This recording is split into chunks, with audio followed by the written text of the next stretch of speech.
మాట్లాడలేదు, ఉరికించి కొడతా, బొంద పెడతా, పేగులు మెడలేసుకుంటా, మానవ బాంబులైతా, కనుగుడ్లతో ఆడుకుంటా, పీక్తా ఏక్తా. ముఖ్యమంత్రి గురించి కూర్చుంటాడు మాట్లాడే మాటల ఇవేనా నువ్వు మాట్లాడాల్సింది? ఏం పోయేగాలం? ఇది పద్ధత, ఇది సంస్కారం. హామీల గురించి అడిగితే నువ్వు హెచ్చరికలు చేస్తా ఉంటావు, అక్రమ కేసులు పెడతా ఉంటావు. అసెంబ్లీ ఎన్నికల్లో 100 రోజుల్లో మీరు చేస్తామన్న హామీలు ఏమైనాయి అని ప్రజలు అడుగుతున్నారు. ప్రధాన ప్రతిపక్ష పార్టీగా మేము అడుగుతా ఉన్నాం. గది అడిగితే నువ్వేమంటావు? ఉరికిస్తా, బొద్ద పెడతా. ఇదేనా రేవంత్ రెడ్డి గారు మాట్లాడేది? చేతనైతే నువ్వు ప్రజలకు ఇచ్చిన హామీల మీద సమాధానం చెప్పు. నువ్వు ఏమన్నావు ఆ రోజు? డిసెంబర్ 9వ తారీఖు నాడు రుణమాఫీ చేస్తా అని చెప్పినావా లేదా? వీడియో చూపించుకుంటావా? మాట తప్పినవు. ఈ రాష్ట్రంలో 60 లక్షల మంది రైతులకు చెంపలేసుకొని క్షమాపణ చెప్పు ఫస్ట్. 9వ తారీఖు చేస్తా అని చేయలేదు, 100 రోజుల్లో చేస్తా అని చేయలేదు. ఇప్పుడు కొత్త నయా నాటకం ఆడుతున్నావు. ముందు క్షమాపణ చెప్పు. నేను అబద్ధం ఆడినా, 100 రోజుల్లో చేస్తా అని చేయలేకపోయినా అని తెలంగాణ సమాజానికి, రైతాంగానికి క్షమాపణ చెప్పు ఫస్ట్. ఏది ఏమైనా మళ్ళీ గెలిచేది బీఆర్ఎస్. 20 ఏళ్ళ నుంచి మేమే గెలిచినాం, రేపు కూడా మేమే గెలుస్తాం. నువ్వు ఎన్ని అబద్ధాలు చెప్పినా, ఎన్ని మాయ మాటలు మాట్లాడినా, ఎన్ని బోగస్ ఒట్లు పెట్టుకున్నా, విజ్ఞులైన మెదక్ ప్రజలు నిజానిజాలను గ్రహించిండ్రు. జిల్లా ఇచ్చిన మెదక్ దశాబ్దాల కళను నిజం చేసిన కేసీఆర్ని బలపరుస్తారు మెదక్ ప్రజలు. ఎందుకంటే జిల్లా ఇచ్చింది మేము, రైతు తెచ్చింది మేము, గోదావరి నీళ్లు తెచ్చింది మేము, మెడికల్ కాలేజ్ తెచ్చింది మేము. నువ్వు ఇండస్ట్రీస్ గురించి మాట్లాడుతున్నావు. మెదక్ పార్లమెంట్లో అద్భుతమైన మెడికల్ డివైస్ పార్క్ తెచ్చింది మా కేసీఆర్ ప్రభుత్వం. నువ్వన్నీ కాలుష్య ఇండస్ట్రీలు తెస్తే మేము కాలుష్య రహిత మెడికల్ డివైస్ పార్క్ పెట్టి వేల లక్షల మందికి ఉద్యోగాలు ఇప్పించాం ఈ మెదక్ పార్లమెంట్లో. అది బీఆర్ఎస్ చేసిన కృషి. ఐటీ పార్కులు తెస్తున్నాం మేము ఈ జిల్లా. నువ్వే చేసినావు. అందువల్ల విజ్ఞులైనటువంటి మెదక్ ప్రజలకు నేను చేసే విజ్ఞప్తి, రేవంత్ రెడ్డి గారి అన్ని కూడా కేవలం ప్రజల దృష్టి మరల్చడం కోసం, ఆయన నెత్తి కత్తి లేనట్టు కాయగొరుకుడు మాటలు మాట్లాడుతుంది తప్ప ప్రజలకు పనికొచ్చే మాట మాట్లాడలేదు. ఈ రోజుకి ఒక్క మంత్రిని వడ్ల కొనుగోలు కేంద్రం తిరిగినా, ఒక్క మంత్రిని, ఒక ముఖ్యమంత్రిని వడ్ల కొనుగోలు కేంద్రం పోయి ఎందుకు ఇబ్బంది అవుతుందో ఆలోచించిందా? 1వ తారీఖు వడ్ల కొనుగోలు కేంద్రాలు స్టార్ట్ చేస్తే ఇవాళ 21వ తారీఖు, 20 రోజులైనా ఒక్కొక్క కొనుగోలు కేంద్రంలో ఒక్క లారీ కూడా ఎందుకు పోలేదో ప్రభుత్వం సమాధానం చెప్పద్దా? వడగళ్ళు పడి, వర్షాలు పడి, వడ్లు తడిచిపోయి, చీకట్లో పాములు తేళ్లు కలుస్తుంటే, దోమలు గుడుతుంటే, రైతులు రోజుల తరబడి, వారాల తరబడి వడ్ల కొనుగోలు కేంద్రాల్లో పడిగాపులు కాస్తున్న రైతు కష్టాల గురించి చూడమని నేను కోరుతా ఉన్నాను. అసలు నీకు అందరి కోసం చేసినావు, ఎవరికి పే చేసినావు? అసలు నువ్వు బాండ్ పేపర్లు మంచిగా, బాండ్ పేపర్ ఇజ్జత్ తీసినావు. బాండ్ పేపర్ అంటే మార్కెటింగ్ దానికి ఒక నమ్మకం ఉండే. బాండ్ పేపర్ నమ్మకాన్ని వమ్ము చేసినావు నువ్వు mister Revanth Reddy. Bond paper అంటే ఒక నమ్మకానికి ప్రతీక. బాండ్ పేపర్ మీద రాసిస్తే ఇది అవుతుంది, లేకపోతే మార్కెట్లో పోతే చెల్తుంది, పోలీస్ స్టేషన్ పోతే చెల్తుంది అనుకుంటారు. ఇప్పుడు నీ తర్వాత నీ బాండ్ పేపర్ పుణ్యమాని బాండ్ పేపర్ నిజం పోయింది. బాండ్ పేపర్ పరువు తీసినావు నువ్వు. బాండ్ పేపర్ నమ్మకాన్ని కూడా పొడగొట్టినావు నువ్వు. బాండ్ పేపర్ను కూడా మోసం చేసి పరిశ్రమ, దాని దగ్గర తీసి పరిశ్రమ నీవు, నీ ప్రభుత్వం. అది ఎంత ఘోరమే. ఆయన బట్టి విక్రమార్క గారు ఒకటి అసెంబ్లీలోనేమో ఎగవేత, నిన్న ప్రెస్ మీట్లోనేమో దాటవేత. నిరుద్యోగ వృత్తి ఇస్తామన్నారు, ఎప్పటి నుంచి ఇస్తారు అని చెప్పి నేను అసెంబ్లీలో అడిగిన. బట్టి విక్రమార్క గారు చేసేటప్పుడు మేము కాంగ్రెస్ పార్టీ 6 గ్యారెంటీలో కానీ ఎన్నికల్లో కానీ నిరుద్యోగ వృత్తి ఇస్తామని చెప్పలేదు అని ఎగబెట్టి అసెంబ్లీ నిండు అసెంబ్లీ సాక్షిగా ఎగవేత. నిన్న ఎక్కడో ప్రెస్ మీట్ పెట్టిండు. మేము రుణమాఫీ 100 రోజుల్లో చేస్తామని లేదు, మెల్లగా చేస్తాం అని ఆయన దాట చేస్తాం. డిసెంబర్ 9వ తారీఖు చేస్తా అని చెప్తాడు. మొదటి సంతకం పెడతా అంటాడు రేవంత్ రెడ్డి. 100 రోజుల్లో చేస్తా అంటాడు రేవంత్ రెడ్డి. వాటి విక్రమార్కనేమో మేము మెల్లగా చేస్తాం భయ్, మేము 100 రోజుల్లో చేస్తామని చెప్పలేదు అని దాట వేస్తాం. రుణమాఫీ అవుతుంది. ఆయన దిక్కుపోడు కదా. ఓడిపోతే రాహుల్ గాంధీ ప్రధానమంత్రి అయ్యేది లేదు, రేవంత్ రెడ్డి దిగిపోయేది లేదు. ఇక్కడ ఓడ కొడితేనే, రేపు సురుకు వెంటనే నువ్వు ఇచ్చిన హామీలు అమలు చేయలేదు కనుక అప్పుడు నీకు కళ్ళు తెచ్చే అవకాశం ఉంటుంది. వాళ్ళకి అహంకారం నెత్తికెక్కింది కాంగ్రెస్ వాళ్ళు, మంత్రులకు కానీ కాంగ్రెస్ నాయకులు కానీ అహంకారం నెత్తికెక్కి విర్రవీగుతున్నది కదా. ఆ అహంకారాన్ని దించాలి. కాంగ్రెస్ నేల మీదకి రావాలంటే వెంకట్రామరెడ్డి పార్లమెంట్కి పోవాలి. అహంకారంతో విర్రవీగుతున్న కాంగ్రెస్, గాలిలో తేలియాడుతున్న కాంగ్రెస్ భూమి మీదకి రావాలంటే బీఆర్ఎస్ పార్టీ గెలిచి వెంకట్రామరెడ్డి పార్లమెంట్కి పోవాలి.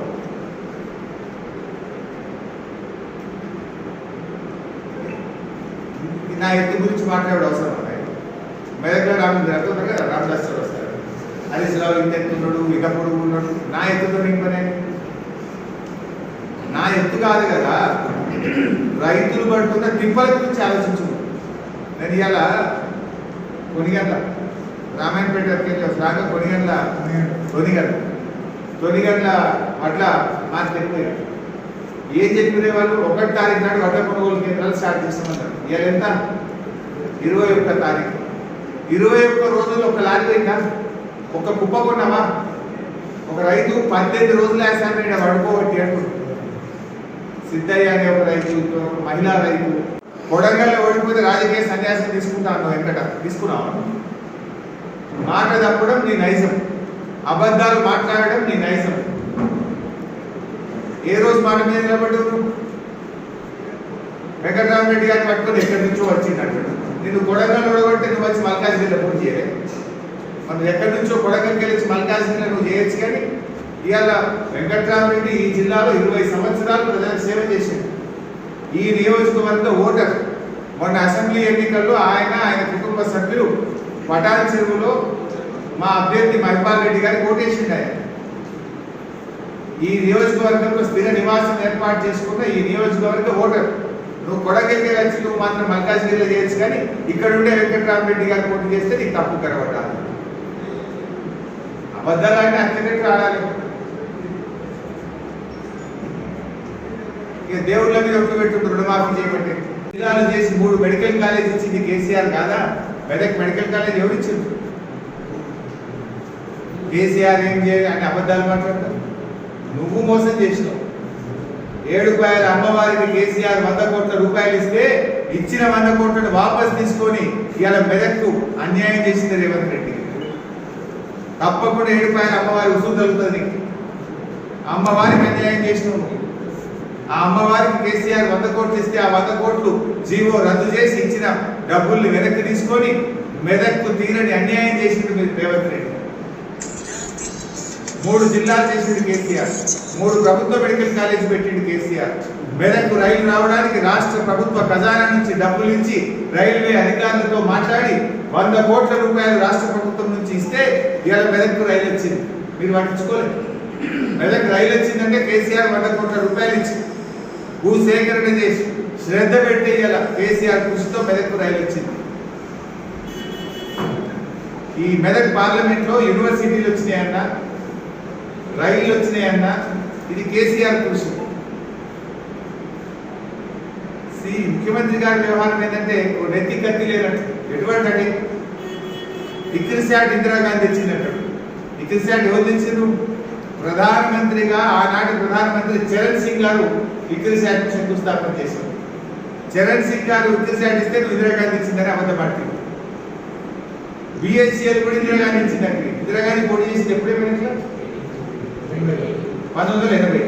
బిహెచ్ఎల్ ఎప్పుడు వచ్చింది? 1952. 1952 వచ్చింది. వీళ్ళ నాయన 1970, వీళ్ళ అన్న 1977 బిహెచ్ఎల్ ఉద్యోగి. మరి ఇందిరాగాంధీ వచ్చింది 1980. వీళ్ళంటే బిహెచ్ఎల్ కూడా ఇందిరాగాంధీ వచ్చిందంట. నోటికి మొక్కలు అబద్ధాలు ఆడడంలో ఏదైనా అవార్డు ఇస్తే ఆస్కార్ అవార్డు మన రేవంత్ రెడ్డి గారికి వస్తుంది. ఫస్ట్ రాలిపోయింది, బాధపడుతున్నారు, పరామర్శించు. నీకు టైం దొరకలేదు. ఒక రైతు పరామర్శించిందా? ఒక మంత్రి కానీ ఈ ముఖ్యమంత్రి కానీ చనిపోయిన ఒక రైతు కుటుంబాన్ని పరామర్శించిందా? ఏం నీకు ఒక నిమిషం టైం దొరకలేదా? నన్ను దిగడానికి మాత్రం టైం దొరుకుతుంది, అబద్ధాలు మాట్లాడడానికి మాత్రం టైం దొరుకుతుంది. అప్పుడు ఏం మాట్లాడతావు? ఓ బాధ్యత ఏమంటే మానవ ఎంతో ప్రభుత్వం అంటే ప్రజాప్రభుత్వం, ఏడవాయిని ప్రజాప్రభుత్వం, ప్రజాపాలన అన్నావు. ఏడవాయిని ప్రజాపాలన ప్రజలు కష్టాల్లో ఉంటే, రైతులు ఆత్మహత్య చేసుకుంటే, ఆటో కార్మికులు ఆత్మహత్య చేసుకుంటే పరామర్శించడానికి నీకు నీ ప్రజాపాలనలో టైం దొరకలేదా? నీ ప్రజాపాలన సంగతి నీ డి హనుమంతరావు చెప్పిండు, నీ మోత్పల్లి నరసింహ చెప్పిండు, చెప్పలే?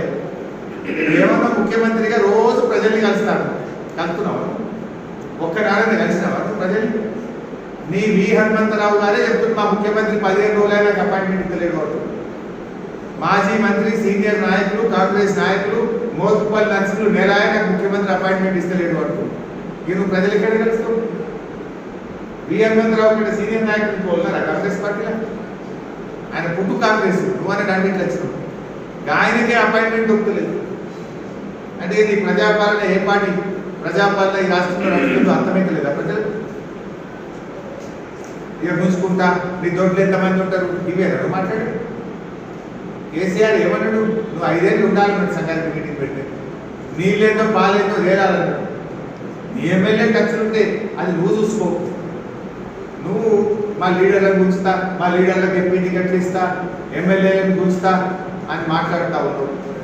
ఇలా నువ్వు టచ్ చేయాల్సింది మా ఎమ్మెల్యేలను కాదు, నువ్వు టచ్ చేయాల్సింది 6 గ్యారెంటీలు. నువ్వు టచ్ చేయాల్సింది దుఃఖంలో బాధలో ఉన్న రైతులను ఓదార్చడం కోసం నువ్వు టచ్ చేయాల్సినటువంటి అవసరం ఉంది. నువ్వేదో మా ఎమ్మెల్యేలు టచ్ చేస్తాను అనుకుంటున్నావు. నువ్వు మా ఎమ్మెల్యేలు కొంటే ఓళ్ళో ఇద్దరు కొనవు కావచ్చు, కానీ ప్రజల్ని కొనలేవు. తెలంగాణ ఆత్మగౌరవాన్ని కొనలేవు, మా కార్యకర్తల్ని కొనలేవు. ఆ విషయం గుర్తుపెట్టు.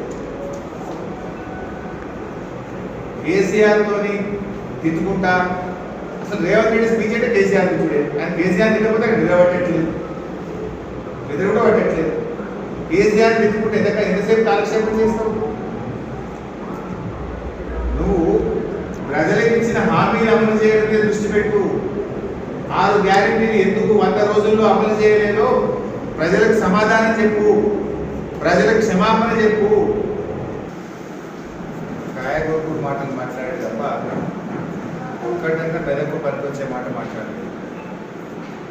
ఆయన నిలబడ్డ మెదక్ రామదాస్ చౌరస్తాని కేసీఆర్ మెదక్ ఏం చేసిందో అని చెప్పడానికి ఒక సాక్ష్యం. ఈ కాంగ్రెస్ హయాంలో రామదాస్ చౌరస్తా ఎట్లుండే, ఇవాళ రామదాస్ చౌరస్తా ఎట్లున్నది? నువ్వు నామినేషన్ చేసిన కలెక్టరేట్ ఎక్కడ అసలు? మెదక్ జిల్లా ఎవరు చేసిండ్రు? నువ్వు నామినేషన్ చేసిన ఆ కలెక్టరేట్ బిల్డింగ్ ఎవరు కట్టింది మిస్టర్ రేవంత్ రెడ్డి అని నేను అడుగుతావు. కనబడతలేదా?